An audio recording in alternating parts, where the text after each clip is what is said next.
এই এভরিওয়ান, সবাই কেমন আছো? আজকে নিয়ে আসলাম আবারও ইলিশ মাছ।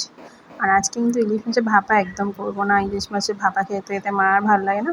আজকে অন্য একটু মাছটাকে ঝোল ঝোল করি, তো ভাল লাগবে খেতে গরম ভাতের সাথে। মাছ ইলিশ মাছের ঝোল ও দারুণ জমে যাবে।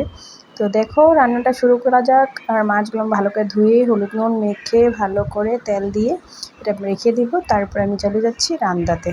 তো এদিকে দেখো, আমি বেগুন আলু কেটে নিয়েছি। আলু বেগুন দিয়ে করবো আজকে রান্নাটা। আলু বেগুন দিয়ে কিন্তু ইলিশ মাছের ঝোল খুব দারুণ লাগে।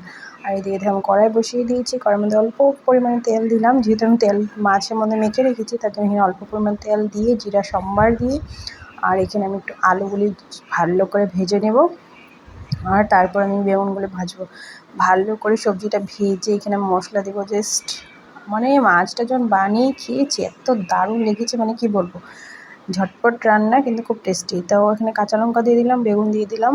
এগুলো ভালো করে ভেজে নিব। ভালো করে ভাজার পর নেড়ে চেড়ে তারপর আমি দিলাম কাশ্মীরি লাল মির্চ, জিরার আর মরিচ পেস্ট।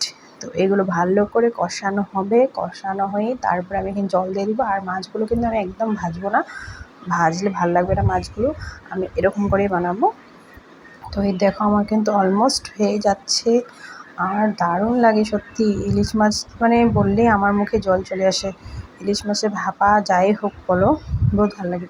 তো দেখো, আমি এদিকে জল দিয়ে দিলাম। আর জলটা ভালো করে ফোটানো হলে তারপর আমি এখানে দিয়ে দেবো মাছ। আমি যেহেতু একাই খাবো, এগুলো সারাটা একা কিন্তু খাবো না, আমার বেঁচেই যাবে। দুটার মতনই খাওয়া হবে আমার।